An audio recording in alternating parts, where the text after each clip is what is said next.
بسم اللہ الرحمن الرحیم الحمد للہ رب العالمین الرحمن الرحیم مالک یوم الدین والصلاة والسلام علی سید الانبیاء والمرسلین وعلى آلہ واصحابہ الصادقین المعلمین المبلغین ومن تبعهم بإحسان إلى يوم الدین اما بعد فأعوذ باللہ من الشیطان الرجیم بسم اللہ الرحمن الرحیم من المؤمنین رجال صدقوا ما عاهدوا اللہ علیہ فمنهم من قضى نحبه ومنهم من ينتظر وما بدلوا تبدیلا صدق اللہ العظیم۔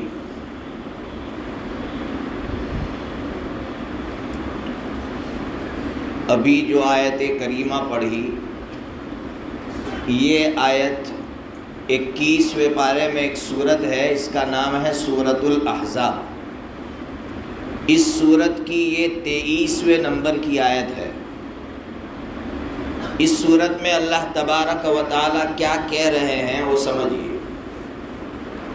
پہلے میں آپ تک ترجمہ پہنچا دوں اس کا۔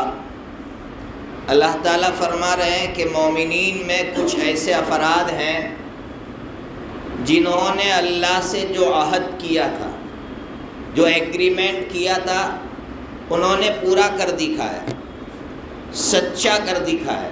کیا ایگریمنٹ کیا تھا؟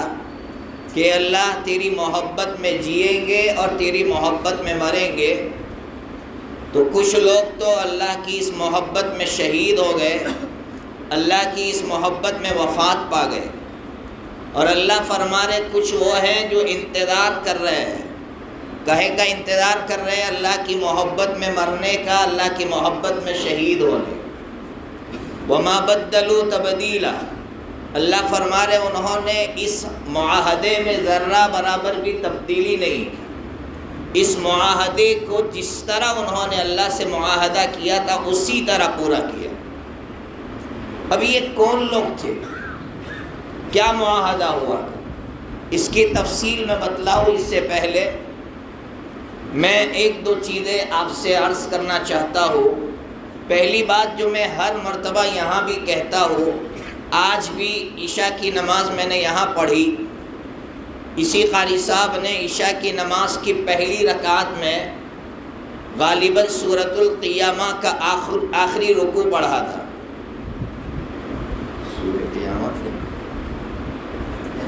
تو آخری رکوع کی جو آخری آیت ہے، الیس ذلک بقادر علی ان یحیی الموتى، یہ آیت جتنوں نے یہاں نماز پڑھی یہ سنی ہوگی، یا بہت سے وہ ہیں جو یہ سورت پڑھتے ہوں گے، لیکن افسوس کہیے، لمحہ فکریہ کہیے، کیا کہیں اس کو، کہ مسلمانوں کو یہی نہیں معلوم ہے کہ اللہ مجھ سے کیا کہہ رہا ہے اس آیت میں۔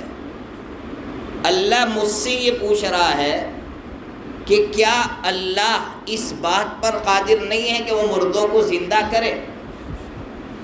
تو اللہ مجھ سے پوچھ رہا ہے، چاہے میں نماز پڑھ رہا ہوں، چاہے میں الگ سے تلاوت کر رہا ہوں، اللہ مجھ سے پوچھ رہا ہے، لیکن میں گونگا بنا بیٹھا ہوں، کوئی جواب نہیں۔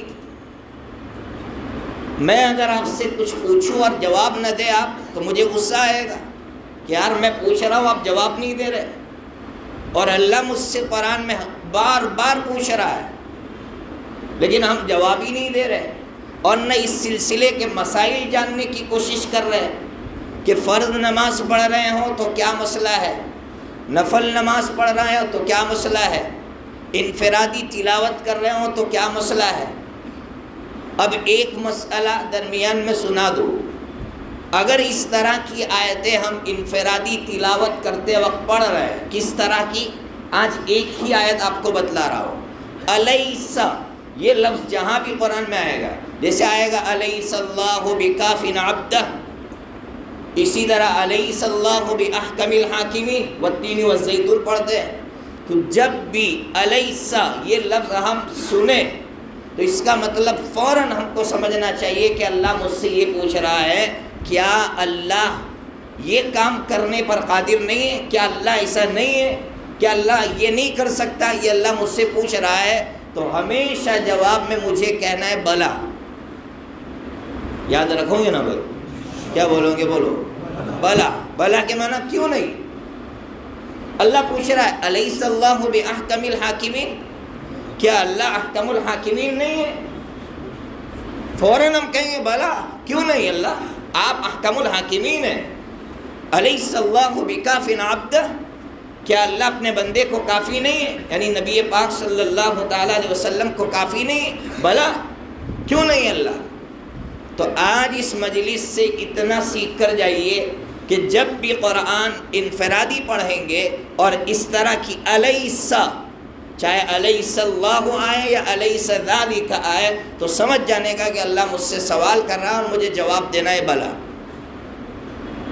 بہت بڑی چیز ہے یہ۔ قرآن مجید کی تلاوت تو کر رہے ہیں ہم، لیکن سمجھ ہی نہیں رہے۔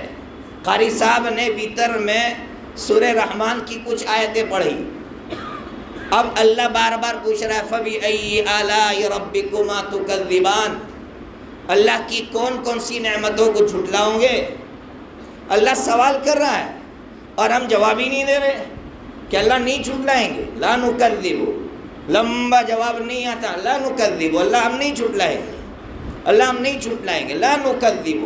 تو اتنا تو سیکھے مسلمان، اتنا سیکھنے کے لیے 1 گھنٹے کا بیان سننے کے لیے تیار ہے مسلمان، لیکن سیکھنے کے لیے تیار نہیں ہے۔ اس لیے سیکھیے، قرآن سیکھیے۔ حضرت مفتی سعید احمد صاحب پالمپوری نور اللہ مرقدہ نے لکھا ہے ترمذی کی شرح کے اندر کہ تلاوت کی 2 قسمیں ہیں، تلاوت کاملہ اور تلاوت ناقصہ۔ تلاوت ناقصہ کا مطلب قرآن پڑھ رہے ہیں لیکن سمجھ نہیں رہے، تو یہ ناقص ادھوری تلاوت ہے، اور قرآن پڑھ رہے ہیں اور سمجھ رہے ہیں تو یہ کامل تلاوت ہے۔ تو ہم میں کا ہر شخص اس کی کوشش کرے کہ میں کامل تلاوت کرنے والا کب بنوں گا، تو اس کی آسان سی ترتیب آپ کے سامنے رکھتا ہوں۔ میں ہمیشہ کہتا ہوں کہ قرآن مجید میں 540 رکوع ہے۔ اب اگر ہر نوجوان صبح میں گھر سے نکلنے سے پہلے، اور ایک عمل بتلا دو درمیان میں، گھر سے نکلنے سے پہلے 2 رکعت پڑھنا ہے۔ فجر کی نماز تو پڑھنا ہی ہے، لیکن دکان پر جانے سے پہلے، کاروبار کی طرف جانے سے پہلے 2 رکعت ہمیں پڑھنا ہے، اور ان 2 رکعتوں میں نیت صلاۃ الشکر کی کرے، صلاۃ الحاجت کی کرے، صلاۃ الاستخارہ کی کرے۔ آپ جو نیت کرنا چاہے ان 2 رکعتوں میں کر سکتے ہیں کہ اللہ میں شکر کی نماز پڑھ رہا ہوں، اور کس بات پر شکر؟ اتنی ساری نعمتیں مل رہی، اس پر شکر۔ صلاۃ الحاجت کی نیت کر رہا ہوں، استخارہ، اللہ آگے کیا کرنا ہے مجھے کچھ نہیں معلوم، دن بھر میں مجھے کیا کرنا ہے، آپ سے اللہ میں خیر طلب کر رہا ہوں۔ استخارہ کا مطلب ہے خیر طلب کرنا، اللہ سے خیر مانگنا۔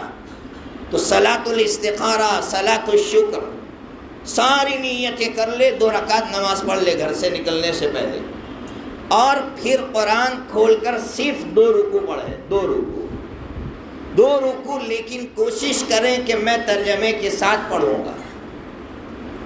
آپ یہ عمل کریں، انشاءاللہ فائدہ ہوگا۔ تو کریں گے نا یہ عمل؟ 2 رکعت پڑھنا ہے گھر سے نکلنے سے پہلے۔ حضرت مفتی تقی صاحب دامت برکاتہم فرماتے ہیں کہ میرا یہ معمول برسوں کا ہے، اور حضرت فرماتے ہیں کہ اس کے جو فوائد میں نے دیکھے ہیں، ان گنت فوائد۔ ہر انسان پریشانی میں ہے، صبح میں 2 رکعت پڑھ کے نکلا، اللہ کو کتنا پیارا لگتا ہوگا وہ بندہ کہ صبح میں نکلا ہے 2 رکعت پڑھ کے، حاجت کی نیت سے نکلا ہے، اب اس کی حاجت تو میں ہی دور کروں گا۔ شکر کی نماز پڑھ کے نکلا ہے، اب اللہ جب شکر کرتا ہے بندہ تو مزید نعمت عطا فرماتے ہیں۔ تو یہ اس پر نہ جانے کتنے انعامات ملیں گے۔ اور پھر قرآن مجید کی تلاوت، سال کے اندر نوجوانوں کا قرآن ترجمے کے ساتھ مکمل ہو جائے گا۔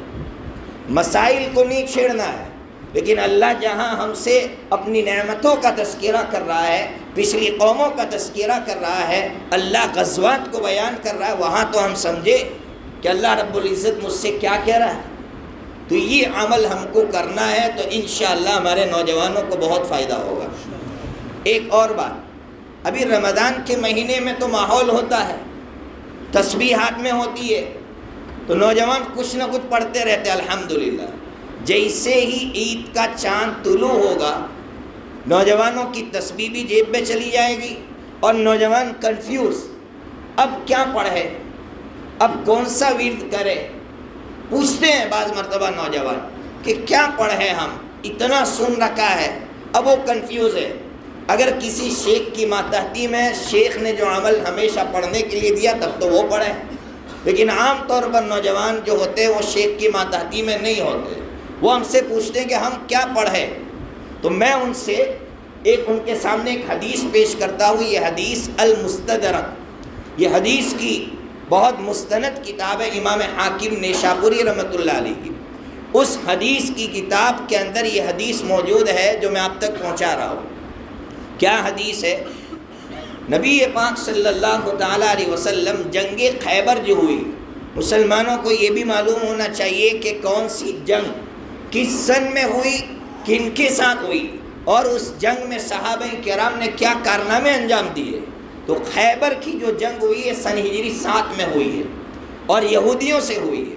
یہودیوں کے 6 قلعے مسلمانوں نے فتح کیے، اور حضرت علی رضی اللہ تعالیٰ عنہ کا جو کارنامہ ہے میں اس کی طرف جانا نہیں چاہتا ہوں، نوجوانوں سے کہنا چاہ رہا ہوں کہ اس کو پڑھیے تاکہ ہمارے اندر وہ حوصلہ پیدا ہو۔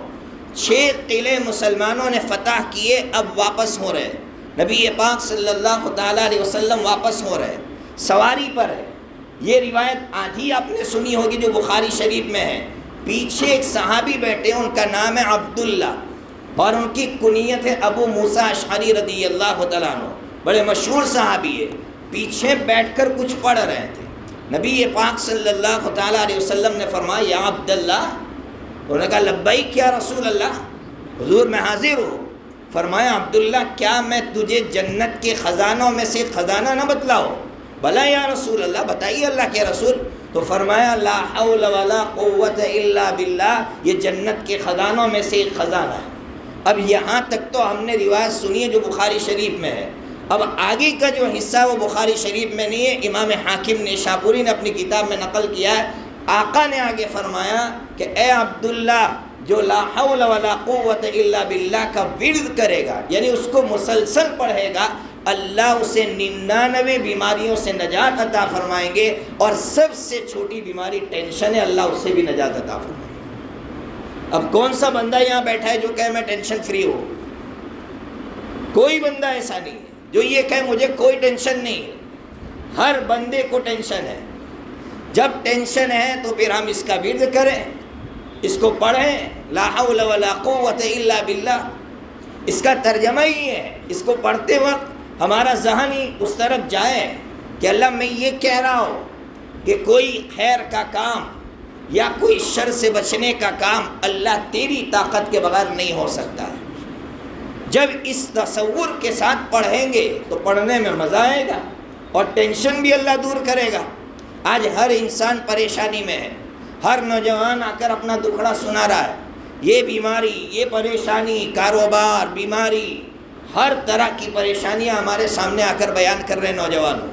تو میں نوجوانوں سے کہتا ہوں اس کا ورد کرو اور اس سوچ کے ساتھ کرو تو اللہ تعالیٰ سارے ٹینشن دور کر دے گا۔ تو پڑھیں گے؟ تو میں نے 3 کام دیے آپ کو۔ ایک کام تو 2 رکعت نماز پڑھنا ہے، دوسرا کام قرآن مجید کی تلاوت کرنا ہے، اور تیسرا کام میں نے بتایا اس کا ورد کرنا ہے۔ قرآن مجید کے ساتھ ہمارا تعلق بہت کمزور ہو گیا ہے۔ میں نے یہ واقعہ ایک جگہ سنایا، آپ نے شاید سنا ہوگا میری زبانی کسی جگہ۔ ابھی تقریباً 1 مہینہ نہیں ہوا ہے، نہیں رمضان سے پہلے کی بات ہے، 1 مہینہ مکمل ہو گیا۔ رمضان سے پہلے کا جو بدھ تھا، بدھ کا دن آیا تھا، اس دن کا واقعہ تھا، بدھ کے دن کا واقعہ تھا۔ غزہ کے اندر ایک ڈاکٹر، ان کا نام تھا ڈاکٹر محمد، ان کی کنیت ہے ابو رویزہ، 33 سال کی عمر ہے، چائلڈ اسپیشلسٹ تھے، ڈیوٹی پر تھے۔ اچانک کمزوری لاحق ہوئی تو دوست سے کہا یار میری ڈیوٹی تھی لیکن آپ میری ذمہ داری سنبھال لیجئے، میں تھوڑا آرام کر لیتا ہوں۔ دوست نے کہا ٹھیک ہے آپ جائیے، میں آپ کی ذمہ داری سنبھال لیتا ہوں۔ وقت دے کر گئے کہ میں اتنے بجے آ جاؤں گا، اور ڈاکٹر وقت کا پابند ہوتا ہے۔ اب دیکھا وقت ہو گیا، ساتھی نہیں آئے، تو اب اس دوست کو تشویش لاحق ہوئی کہ یار میرا دوست بیمار تھا، کچھ ہوا نہ ہو، چلو جا کر دیکھتا ہو۔ وہ کمرے میں گئے۔ اب ادب دیکھیے، پہلے جا کر دروازہ نوک کیا، دروازہ نوک کیا، جواب نہیں ملا، پھر بھی انتظار کیا کہ شاید مصروف ہو، جواب نہیں مل رہا ہے، پھر واپس نوک کیا، جواب نہیں ملا۔ تب کھڑکی میں سے جھانک کر دیکھا تو دیکھا کہ دوست سجدے میں ہے۔ اب یہ سمجھ رہے کہ میرا دوست نماز پڑھ رہا ہے، نماز سے فارغ ہو کر وہ دروازہ کھول دے گا، لیکن ایک مدت انتظار کرنے کے بعد دروازہ نہیں کھلا۔ انہوں نے کھڑکی توڑی، کھڑکی توڑ کر داخل ہوئے۔ کیا منظر دیکھتے ہیں کہ دوست کے بالکل بغل میں قرآن مجید کھلا رکھا ہوا ہے، کھلا پڑا ہے۔ 13واں پارہ سورہ رعد جو 13ویں پارے میں ہے، اس کا 3واں صفحہ کھلا ہوا ہے۔ سجدے کی آیت پڑھی ہے دوست نے، وہ سجدے میں گئے ہیں اور اللہ کو پیارے ہوتے ہیں۔ کیا اللہ سے اور اللہ کے کلام سے محبت ہے ان لوگوں کو؟ کیا پیغام دے رہے ہیں پوری انسانیت کو کہ اللہ کے کلام کے ساتھ ہماری محبت دیکھیے۔ ڈاکٹر ہیں، کوئی حافظ نہیں ہے، ڈاکٹر ہیں، اور مجھے تو ایسا لگ رہا ہے کہ وہ ڈاکٹر حافظ صاحب ہی ہوں گے، اس لیے کہ وہاں کا ہر بندہ قرآن کا حافظ ہے۔ 1973 کے بعد شیخ احمد یاسین نے ان پر ایسی محنت کی ہے کہ وہاں کا بچہ قرآن کا حافظ مل رہا ہے، ایک شخص قرآن کا حافظ ہے۔ وہ ڈاکٹر صاحب بھی قرآن کے حافظ ہوں گے۔ تو کیسی قرآن کے ساتھ ان کی محبت، ان کا عشق، ان کا لگاؤ۔ اس لیے 2 رکوع تو کم از کم پڑھیے، 2 رکوع تو روزانہ پابندی کے ساتھ پڑھ کر نکلیے گھر سے، اور سمجھ کر نکلیے کہ اللہ کے پیغام کو میں سمجھنے کی کوشش کر رہا ہوں۔ یہ کیسی اللہ کے کلام کے ساتھ ہماری محبت کہ تلاوت کر رہے ہیں اور ہم کو معلوم نہیں ہے کہ میرا اللہ مجھ سے کیا کہہ رہا ہے۔ افسوس ہے مسلمانوں، اب تو کوشش کریں، ہم 2 رکوع سمجھنے کی کوشش کریں، اور حضرت مفتی تقی صاحب دامت برکاتہم کا جو آسان ترجمہ قرآن ہے، اردو زبان میں ہے، ہر نوجوان کے پاس ہونا چاہیے۔ انگلش میں بھی ہے، اردو میں بھی ہے، انگلش میں بھی ہے، دونوں زبانوں میں ہے۔ تو جو اردو نہیں پڑھ سکتے وہ انگلش میں لے اور انگلش میں پڑھیں، کم از کم اس کو لا کر پڑھنا شروع کریں گے نا انشاءاللہ۔ اب میں نے جو ابھی آپ سے کہا کہ کچھ نوجوان ہمارے پاس آتے ہیں اور آ کر ہم سے طرح طرح کی شکایتیں کرتے ہیں۔ جیسے ایک نوجوان ملا رمضان میں، شادی ہوئی، نئی بچہ ہوا، پہلا بچہ رات کو رو رہا ہے، آیا مفتی صاحب رات کو سونے نہیں دیتا۔ میں نے ان سے کہا یہ پڑھو، دم کرو۔ انہوں نے دم کیا ہوگا، پھر بھی بچہ رو رہا ہے۔ 2 دن کے بعد آئے، کہا وہ چپ نہیں ہو رہا ہے، سونے نہیں دیتا۔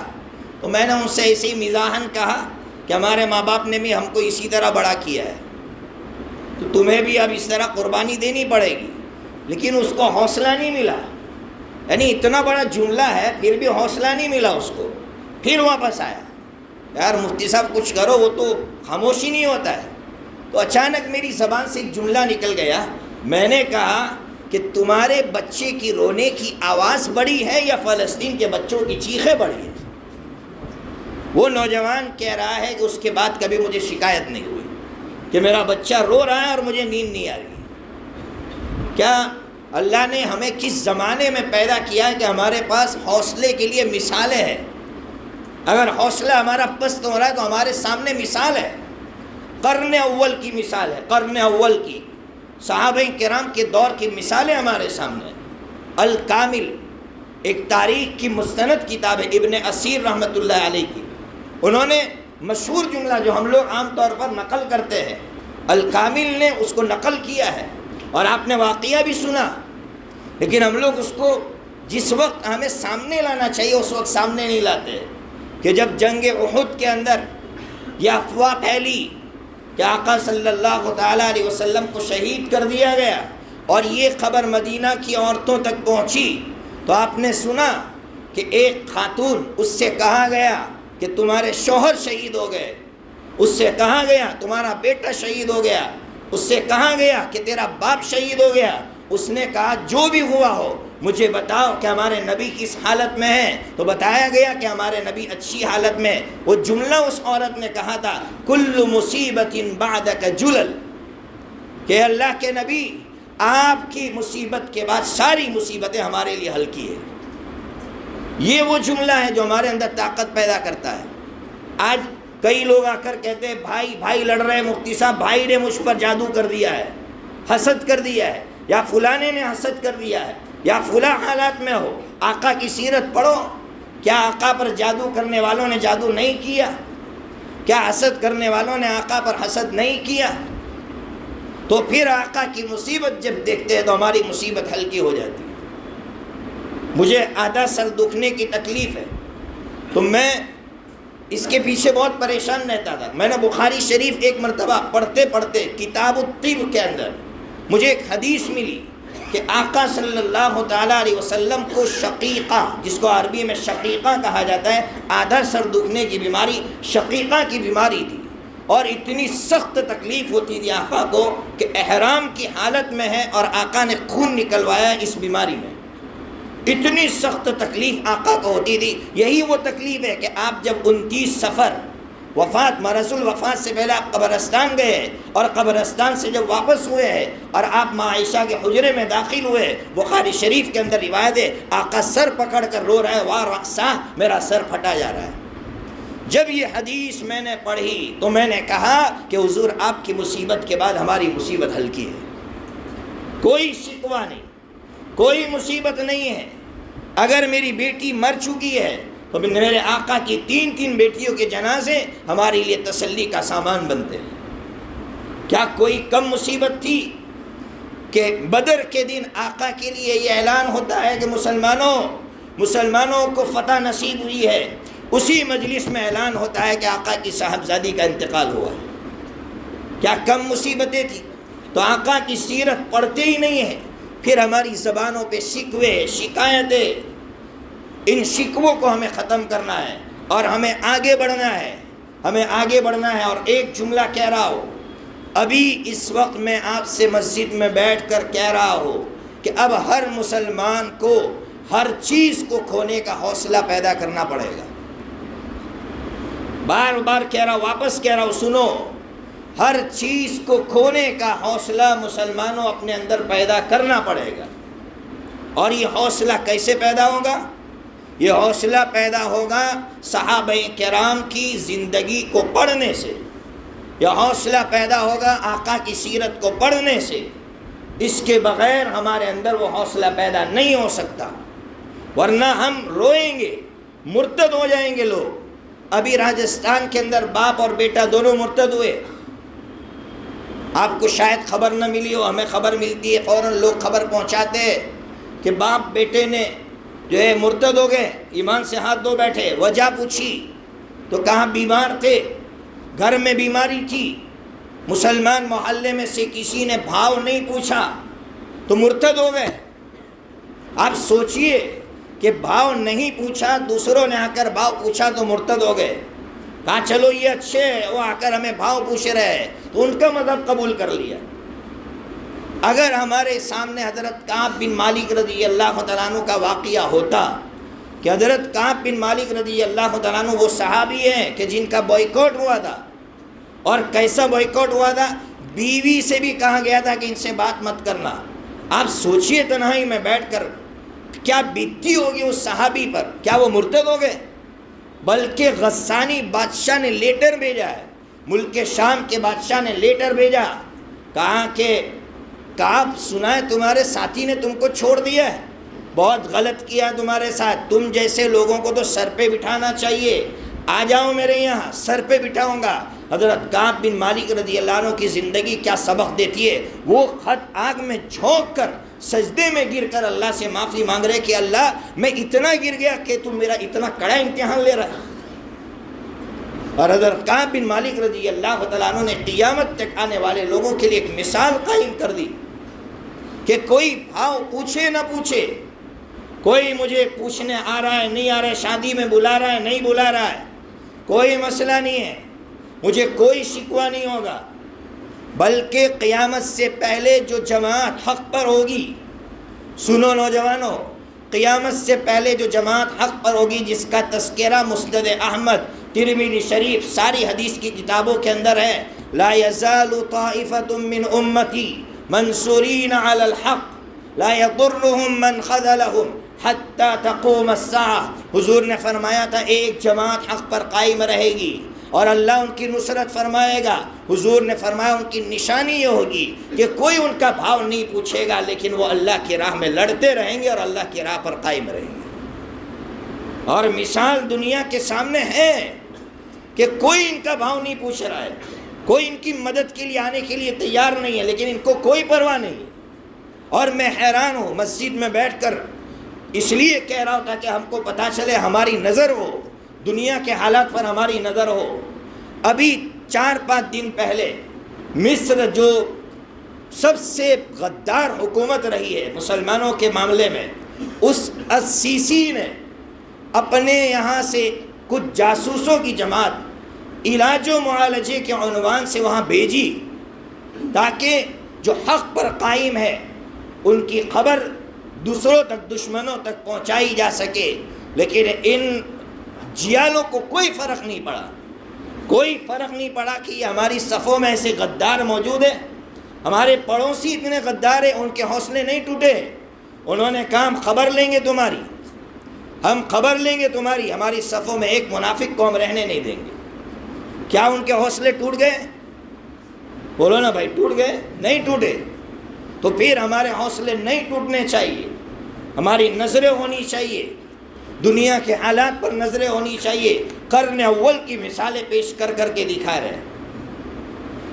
میں اس لیے چاہ رہا ہوں نوجوانوں سے کہ جنگوں کا تذکرہ ہونا چاہیے اور جنگوں کو پڑھنا چاہیے۔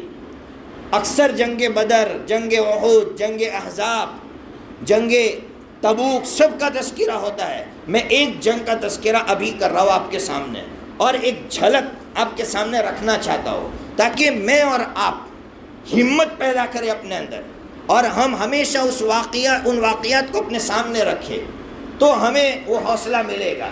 یہ جو واقعہ میں بیان کر رہا ہوں یہ غزوۃ الرجیع کا واقعہ ہے، یاد رکھنا، را جیم یا عین، رجیع۔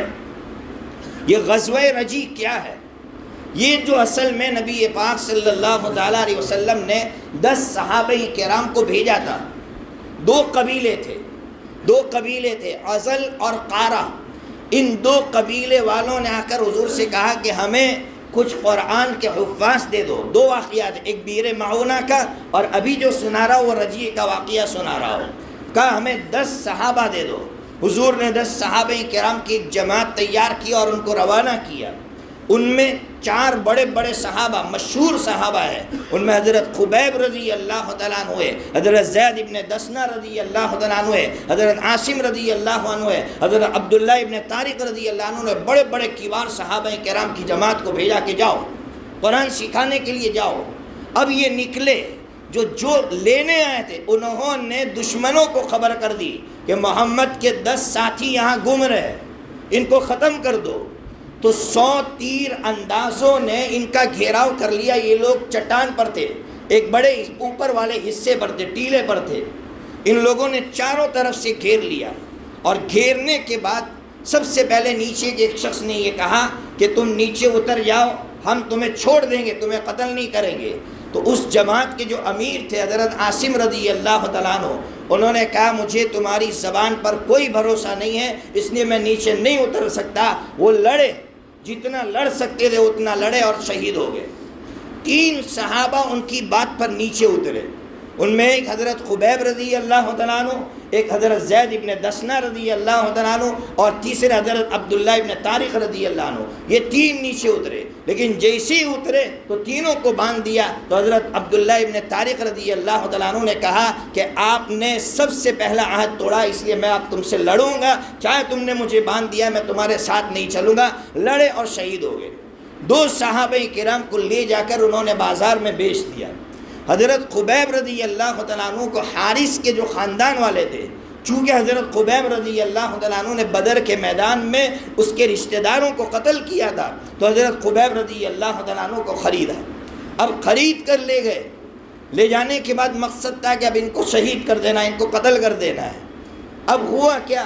حضرت خبیب رضی اللہ عنہ کا یہ واقعہ بخاری شریف میں ہے کہ جب ان کو پتہ چل گیا کہ اب مجھے یہ شہید کرنے والے، مجھے پھانسی دینے والے، تو حضرت خبیب رضی اللہ تعالیٰ عنہ نے استورا منگوایا تاکہ بال صاف کر کے اللہ کے دربار میں پہنچوں۔ استورا منگوایا تو حارث کی بیٹی نے استورا دے دیا۔ حضرت خبیب رضی اللہ تعالیٰ عنہ کے پاس بچہ دوڑتا ہوا آ گیا۔ خبیب کی بیٹی کہہ رہی ہے کہ مجھے ڈر لگا کہ کہیں یہ، چونکہ یہ تو مر رہا ہے، اب مرتے مرتے اس بچے کو قتل نہ کر دے۔ تو حضرت خبیب رضی اللہ عنہ نے اس بچے کو اپنے ران پر بٹھایا، اپنی گود میں بٹھایا اور کھلایا اور کہا کہ بیٹی تو ٹینشن مت لے، میں اس بچے کو قتل نہیں کروں گا۔ وہ عورت کہتی ہے کہ اس سے زیادہ نیک میں نے کوئی انسان نہیں دیکھا کہ جو مرتے ہوئے بھی ایک بچے سے بھی پیار کر کے جا رہا ہے۔ یہ اسلام ہے، یہ اسلام ہے کہ اسلام دکھا رہا ہے کہ یہ صحابہ کرام کی زندگی ہے کہ دشمن کے بچوں سے بھی آخر میں پیار کیا ہے۔ پھر حضرت خبیب رضی اللہ تعالیٰ عنہ کو لے گئے، لے جا کر ایک کھلے میدان کے اندر ان کو پھانسی دینے کے لیے درخت پر لٹکا رہے تھے۔ تو حضرت خبیب رضی اللہ عنہ کا چہرہ ہمیشہ قبلے کی طرف ہو رہا تھا۔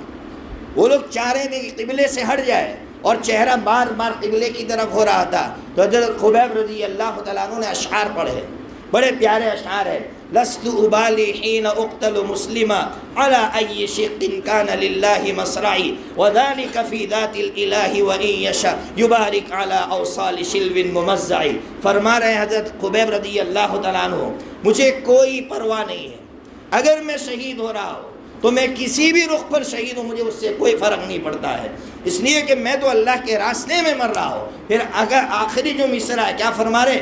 اللہ میرے جسم کے ایک ایک بوٹی میں برکت دے گا۔ یہ دعا کی حضرت نے وفات سے پہلے حضرت کو شہید کر دیا گیا، حضرت کو لٹکا دیا پھانسی پر۔ اب حضرت کی لاش جب حضور کو پتہ چلا کہ اس طرح دھوکہ ہوا ہے، دو صحابہ کو بھیجا، حضرت مقداد اور حضرت زبیر رضی اللہ تعالیٰ عنہ، کہا کہ جاؤ ان کے جسم اطہر کو لے کر آؤ۔ یہ دونوں صحابہ، یہ لوگ پہرے لگا کر بیٹھے ہوئے، لیکن ان کو نیند آئی، اٹھائی ان کے جسم کو اور لے کر آ رہے تھے۔ دشمنوں کو پتہ چل گیا، آنکھ کھل گئی، پیچھا کیا اور کہا کہ ان کی باڈی نیچے اتارو۔ تو حضرت زبیر رضی اللہ تعالیٰ عنہ نے احتراماً وہ باڈی نیچے اتاری۔ ابھی نیچے اتاری نہیں ہے کہ اللہ نے زمین کو شک کیا اور حضرت خبیب رضی اللہ تعالیٰ عنہ کو زمین نے اندر لے لیا۔ اس لیے حافظ ابن حجر عسقلانی فرماتے ہیں کہ یہ بلیغ الارض ہے، یعنی زمین نے جن کو اپنے اندر نگل لیا۔ کہا تھا نا کہ اللہ میرے جسم کی ایک ایک بوٹی میں برکت پیدا کرے گا۔ پھر حضرت زید رضی اللہ تعالیٰ عنہ کو بھی اسی طرح دشمن لے گئے، اور دشمن لے جانے کے بعد کھلے میدان میں لے گئے اور تماشا دیکھنے کے لیے سارے لوگ آگے۔ ابو سفیان آگے بڑھا، اور ابو سفیان نے یہ کہا، بڑا اس لیے کہہ رہا ہوں اس وقت کی حکایت کر رہا ہوں، بعد میں وہ صحابی ہو گئے، آگے بڑھا اور کہا کہ اے زید، اگر تجھے چھوڑ دیا جائے اور تیرے عوض، تیرے بدلے محمد کو یہاں لٹکا دیا جائے تو کیا تجھے یہ شرط منظور ہے؟ تو حضرت زید رضی اللہ تعالیٰ عنہ آخری مرحلے پر ہے، آپ ایسا غصے ہوئے، جوش میں آ کر کہا، خبردار، تو محمد صلی اللہ تعالیٰ علیہ وسلم کو لٹکانے کی بات کر رہا ہے، میرے آقا کو ایک کانٹا چوبے اس کے بدلے میں مجھے وہ بھی منظور نہیں۔ ابو سفیان نے کہا ایسی محبت میں نے روئے زمین پر کسی کے اندر نہیں دیکھی۔ ابو سفیان کا جملہ ہے کہ ایسی محبت روئے زمین پر میں نے نہیں دیکھی۔ ان کو بھی شہید کر دیا۔ حضرت عاصم رضی اللہ تعالیٰ عنہ جو پہلے شہید ہو گئے تھے، وہ بہت نیڈر تھے، انہوں نے جس کو بدر میں مارا تھا، 2 لڑکوں کو مارا تھا، اس کی ماں نے منت مانی تھی کہ اگر مجھے عاصم کا سر مل گیا تو میں اس میں شراب پیوں گی۔ تو اس عورت نے کہا کہ جاؤ عاصم کی باڈی لے کر آؤ تاکہ میں اس کی کھوپڑی کے اندر شراب پیوں۔ اللہ رب العزت کا نظام دیکھیے، حضرت عاصم رضی اللہ تعالیٰ عنہ کی باڈی کو لینے کے لیے پہنچے یہ لوگ، اللہ تعالیٰ نے شہد کی مکھیوں کو بھیجا اور شہد کی مکھیوں نے ان کی حفاظت کر لی۔ یہ لوگ یہ سمجھے کہ وقتی طور پر شہد کی مکھیوں نے ان کو گھیر دیا ہے، کہا تھوڑی دیر کے بعد واپس آتے ہیں۔ تھوڑی دیر کے بعد واپس آئے تو دیکھا زمین نے ان کو نگل لیا۔ یہ صحابہ کرام کے واقعات ہمارے سامنے ہیں، یہ میں نے مختصر سا خاکہ آپ کے سامنے رکھا ہے، باقی جنگوں کے تذکرے بھرے پڑے ہیں کتابوں کے اندر۔ صرف اس لیے کر رہا ہوں آپ کے سامنے جنگوں کا تذکرہ تاکہ نوجوانوں کے اندر وہ طاقت پیدا ہو، وہ حوصلہ پیدا ہو، کبھی نوجوانوں کی زبان پر شکایت نہ آئے اور مایوسی کی طرف نوجوان نہ جائے۔ میں اس لیے کہہ رہا ہوں، بار بار نوجوانوں کو یہ سنا رہا ہوں کہ نوجوان بھائیوں، ہر چیز کو کھونے کا حوصلہ اپنے اندر پیدا کرو۔ ایک گھر کے اندر اگر کان کی یہ بالی اگر گم ہو جاتی ہے، یا عورت کا کڑا اگر سونے کا ہو گم ہو جاتا ہے تو عورت حیران ہو جاتی ہے۔ میں نے کہا کہ تمہارے ہاتھ میں سے کڑے چلے گئے اور تم کو افسوس ہے، آج تو ان کے پاس ہاتھ ہی نہیں ہے کڑے پہننے کے لیے، تمہیں اس کا افسوس نہیں ہے؟ تو فوراً مصیبت ہلکی ہو جاتی ہے کہ یار صحیح کہہ رہے، ہم کس پر رو رہے ہیں اور وہ کہاں ہے؟ تو فوراً حوصلہ ملتا ہے اور تسلی مل جاتی ہے۔ میں ایک دو بات کہہ کر اپنی بات ختم کروں گا، 58 تو ہو گئی۔ ابھی آپ نے کچھ دنوں پہلے غزہ کے ایک نوجوان کا خط جو اس نے ٹویٹ کیا تھا، کئی نوجوانوں نے غالباً سنا ہوگا، مجھے نہیں معلوم کتنے نوجوانوں نے سنا، کتنے نوجوان ایسا سنتے ہیں اور کتنے نوجوان ایکٹیو ہے ایسے معاملات میں۔ وہ خط شاید آپ نے سنا ہو یا نہ سنا ہو، میں آپ کو سنانا چاہتا ہوں، اور اس لیے سنانا چاہتا ہوں کہ احساس پیدا ہو کہ میں کہاں ہوں اور وہ کہاں ہے۔ میں عربی کے کچھ جملے جو اس نوجوان نے لکھے ہیں ایسے چبھتے ہیں اور ایسا احساس پیدا کرتے ہیں کہ راتوں کی نیندیں اڑا دیتے ہیں۔ وہ نوجوان لکھتے ہیں، ینام العالم ونحن نخشف، ینام العالم ونحن نخشف۔ ترجمہ ہے کہ اے لوگوں، جب پوری دنیا سوتی ہے تب ہم پر بمباری ہوتی ہے۔ وَيَسْتَيْقِظُ الْعَالَمُ وَنَحْنُ نُخْشَفُ۔ وہ نوجوان لکھتا ہے کہ جب سورج طلوع ہوتا ہے دنیا والوں کو امید کی کرن نظر آتی ہے کہ اب سورج طلوع ہوا ہے، وَنَحْنُ نُخْشَفُ، لیکن اس وقت بھی ہم پر بمباری ہوتی ہے۔ اور تیسرا جملہ دل پھاڑ دے گا، میں بہت کنٹرول کر کے آپ کو سنا رہا ہوں۔ تیسرا جملہ وہ لکھ رہے ہیں، نصوم بلا سحور، ہم روزہ رکھ رہے لیکن سحری میں کھانے کے لیے ہمارے پاس کچھ نہیں۔ کیا عذر اللہ کو پیش کریں گے ہم؟ ہے کوئی عذر روزہ نہ رکھنے کا؟ ہے کوئی عذر نماز چھوڑنے کا؟ نوجوانوں اپنا حساب لیں، ہم ہے کوئی عذر ہے میرے پاس؟ اللہ ان نوجوانوں کو کھڑا کر کے میدان محشر میں ہمارے سامنے کھڑا کر دیں گے۔ جب ہم اپنے آزار پیش کریں گے، اللہ میرے پیروں میں درد تھا، اللہ میرے پیٹ میں تکلیف تھی، ان کے پاس کچھ نہیں تھا، نصوم بلا سحور۔ آگے فرماتے ہیں وَنُفْتِرُ بلا فطور، ہم افطار کر رہے ہیں لیکن کھانے کے لیے ہمارے پاس کھجور بھی نہیں۔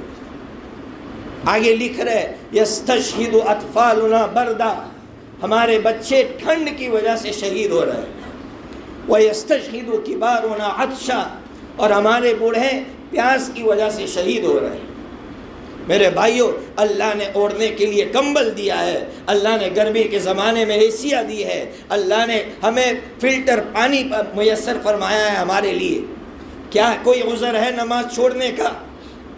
یہ دیکھنا عید کے بعد مسجدیں سنی پڑی ہوگی، فجر کی نماز میں مصلی نہیں ہوں گے، کوئی احساس نہیں ہے، دل پھٹ نہیں آتا ہمارا کہ ہم کہاں جا کر گر گئے۔ مجھے کئی نوجوانوں نے غلط باتیں بھی کہی، کہا ہم عید نہیں منائیں گے اس سال۔ میں نے کہا یہ بھی غلط ہے، شریعت کو سمجھنے کی ضرورت ہے۔ جب تک اس مقام پر نہیں پہنچیں گے تب تک اگر آپ یہ کام شروع کر دیں گے تو فائدے کے بجائے نقصان ہوگا۔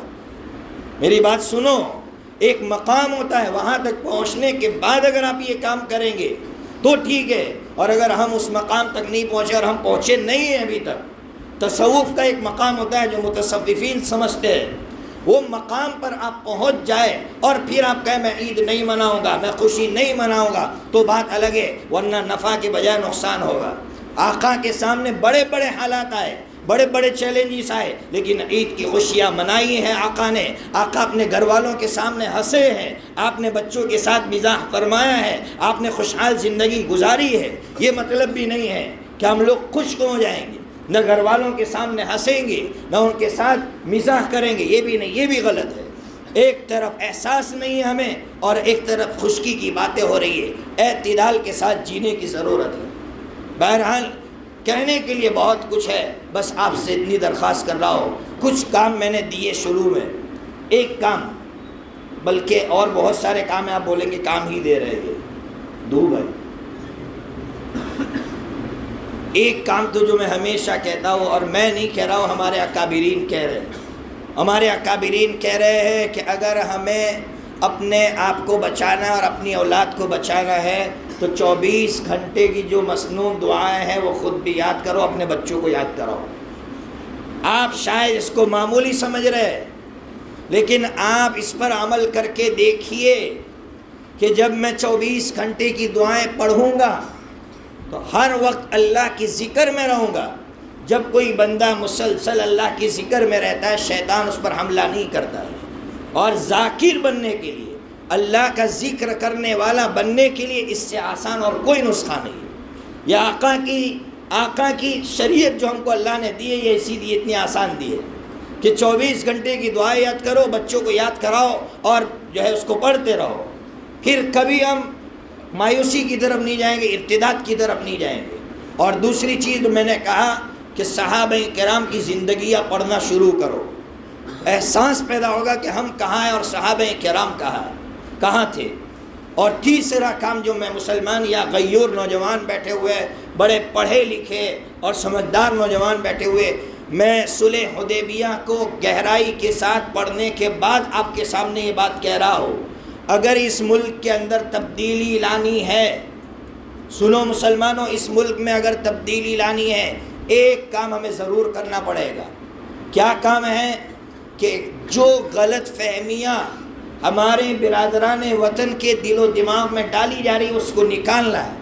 اور اس کو نکالنے کے لیے کچھ کام ہے، جیسے ایک کام میں ہمیشہ کہتا ہوں، سود کے پیسے مسلمانوں کی ایک جگہ جمع ہونے چاہیے، انٹرسٹ کے پیسے جو سیونگ اکاؤنٹ سے ہم کو ملتے ہیں، وہ سود کی رقم جمع کرو۔ اور جمع کرنے کے بعد علماء کرام کی دو رائے ہے۔ علماء کرام کی ایک جماعت یہ کہہ رہی ہے کہ سود کی رقم بھی صرف مسلمانوں کو ہی دے سکتے ہیں، آپ نان مسلمین کو نہیں دے سکتے۔ لیکن ایک بڑی جماعت یہ کہہ رہی ہے کہ نان مسلم کو بھی دے سکتے ہیں۔ اب ہمارے پاس چونکہ کام کرنا ہے تو اب اس رقم کو جمع کرے، اور جمع کرنے کے بعد مہینے میں ایک مرتبہ ہو سکے تو، یا اس سے اچھا ہو سکے تو 15 دن میں ایک مرتبہ، یا تو اسٹیشنوں کے باہر کھڑے ہو کر ہم کھانے تقسیم کریں، اس کے ویڈیوز بنا اور اس کو خوب وائرل کریں۔ کچھ لوگ بول رہے اس کو کیا وائرل کرنے کا؟ ارے وائرل کرو۔ اگر 10 نوجوان اس طرح کرنے والے ہو گئے تو سوشل میڈیا پر ایک بات پھیلے گی کہ یہ ہے مسلمان، ان کی یہ اخلاق ہے کہ یہ کھلا رہے بغیر کسی مذہب کی تفریق کے۔ یا پھر ہسپتالوں میں جاؤ، ہسپتال کے جو مدیر ہے، جو مینیجر ہیں، ان سے جا کر بات کرو کہ جہاں نان مسلم بھائی بھی آئے، ایڈمٹ ہیں، ہم ان کو کچھ فروٹس دینا چاہتے ہیں، ہم ان کو کوئی چیز دینا چاہتے ہیں۔ اگر ہم یہ کام کریں گے، قسم خدا پاک کی کچھ نہ کچھ تبدیلی آئے۔ ہم سے اتنا تو ہو سکتا ہے، اس سے بھی بڑا ایک کام ہے جو کبھی اللہ نے موقع دیا تو میں آپ کو بتلاؤں گا، لیکن یہ کام ہم کم از کم شروع کریں۔ اور ہمارے نوجوان دوستوں نے یہاں کر کے دکھایا کہ جب 12 ربیع الاول آئی تو نوجوان یہاں سیرت کی کتابیں لے کر کھڑے ہو گئے، اسٹیشن کے باہر پانی دے رہے ہیں اور سیرت کی کتابیں تقسیم کر رہے ہیں اور دنیا کے سامنے مثال پیش کر رہے ہیں کہ یہ کام ہو سکتا ہے۔ آپ کے اس عمل سے نہ جانے کتنوں کا ذہن بنا ہوگا، کتنے لوگ ہمارے پاس آ کر نان مسلمین کے تاثرات پیش کر رہے ہیں کہ تمہارے نبی ایسے تھے، تمہارے نبی کے اخلاق ایسے تھے۔ کب پتہ چلے گا؟ یہ کام کرنے پڑیں گے۔ اللہ تبارک و تعالیٰ سے ہم دعا کریں، آج کی رات میں کم از کم بیٹھ کر ہم دعا کریں کہ اللہ ہمیں اس قابل بنا دے کہ ہم خود بھی دین پر چلے، اور اللہ جو اس وقت محنت باطل کر رہا ہے نوجوانوں کو مایوس کرنے کی، ہم نوجوانوں کے اندر وہ اسپرٹ پیدا کر سکے، نوجوانوں کے اندر وہ فولادی طاقت پیدا کر سکے جس کی اس وقت ضرورت ہے۔ اللہ تبارک و تعالی ہم تمام کو اس کے لیے قبول فرمائے۔ وآخر دعوانا الحمدللہ۔